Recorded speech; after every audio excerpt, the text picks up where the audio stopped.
Assalamualaikum warahmatullahi wabarakatuh. Selamat pagi, saudara-saudaraku sebangsa setanah air. Saat ini saya selaku Ketua Umum Dewan Pengurus Pusat Indonesia Homestay Association, disingkat DPP-ISA, sedang berkunjung ke Lombok di Provinsi Nusa Tenggara Barat.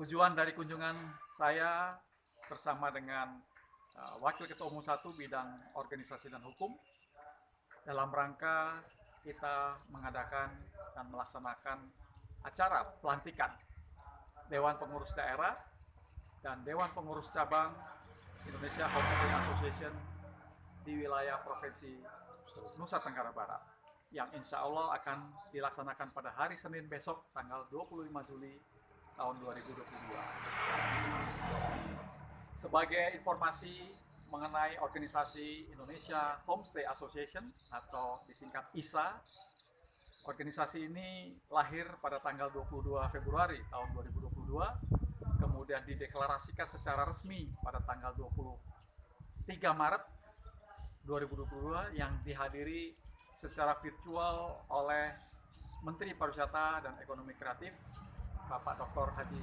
Sandiaga Salahuddin, mana beliau sangat mendukung kehadiran dari ISA ini sebagai mitra kerja pemerintah dalam hal ini Kemenparekraf di dalam pengembangan pertumbuhan kemajuan desa-desa wisata di seluruh Indonesia. Seperti kita ketahui bersama bahwa salah satu komponen penilaian desa wisata yang mengikuti Anugerah Desa Wisata Indonesia atau ADWI, ada 7 penilaian atau parameter yang digunakan, salah satunya adalah penilaian tentang homestay. Sehingga keberadaan ISA sangat diperlukan terkait adanya program desa wisata atau DEWI yang sering disampaikan dan disosialisasikan oleh pemerintah pusat dan juga pemerintah daerah tingkat provinsi maupun kabupaten kota. Kami DPP ISA dan saya sebagai Ketua Umum sangat berharap bahwa seluruh pelaku usaha, pengelola usaha, dan pegiat usaha dari homestay di seluruh Indonesia, dan saat ini khususnya yang ada di Pulau Lombok dan di Provinsi NTB ini, bisa bergabung, bersatu dalam keluarga besar ISA. Sehingga kita sama-sama bisa ikut memajukan, membangun pariwisata daerah kita melalui homestay. Program utama saat ini kami di DPP ISA adalah, selain saya sampaikan sebagai program 3D. D yang pertama adalah database. Kita akan mengumpulkan data mengenai homestay, baik pelaku usaha, pengelola maupun pegiat, baik secara jumlah ataupun secara kualitasnya. Sehingga kita mengetahui apa kebutuhannya, apa masalah yang terjadi di homestay ini di seluruh Indonesia. Yang kedua adalah digitalisasi.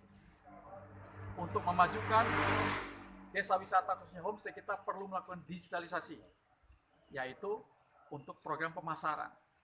Jadi homestay ini kalau sudah terdigitalisasi, ada di dalam aplikasi pemasaran penjualan, baik untuk wisatawan mancanegara maupun wisatawan Nusantara. Ini dengan gampang, dengan mudah, hanya lewat smartphone saja bisa dilakukan pemesanan terhadap homestay di seluruh Indonesia. Sedangkan D yang ketiga adalah desa wisata.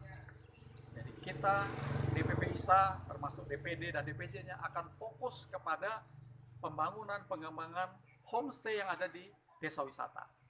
Karena syarat desa wisata harus ada homestay dan homestay-nya harus menjadi yang terbaik. Sehingga para wisatawan Nusantara maupun mancanegara ini akan lebih senang, akan lebih happy tinggal di homestay. Dan mereka bisa tinggal bersama dengan penduduk lokal di desa-desa wisata tersebut. Salah satu kampanye yang sedang digalakkan oleh DPP ISA adalah Living with Locals, Stay at Homestay.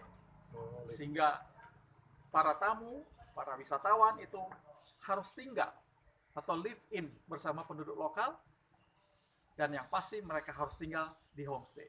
sehingga terjadi pertukaran interaksi budaya yang berbeda antara penduduk lokal dengan para tamu yang datang dari luar wilayah desa wisata tersebut.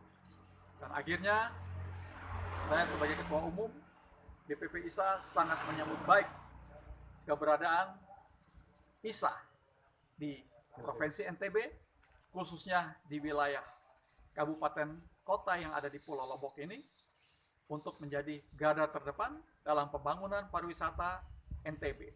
Kita ketahui bahwa di NTB ada salah satu 5 destinasi pariwisata super prioritas, yaitu di Mandalika. Ini bisa menjadi magnet untuk membuat daerah-daerah lain di NTB, di Pulau Lombok, di Pulau Sumbawa, untuk ikut maju dan berkembang di sektor pariwisata. Dengan kebangkitan pariwisata, kita akan mencapai kebangkitan ekonomi dan meningkatkan kesejahteraan masyarakat, khususnya di wilayah pedesaan dan di desa-desa wisata. Demikian, terima kasih. Billahi taufiq wal hidayah. Wassalamualaikum warahmatullahi wabarakatuh.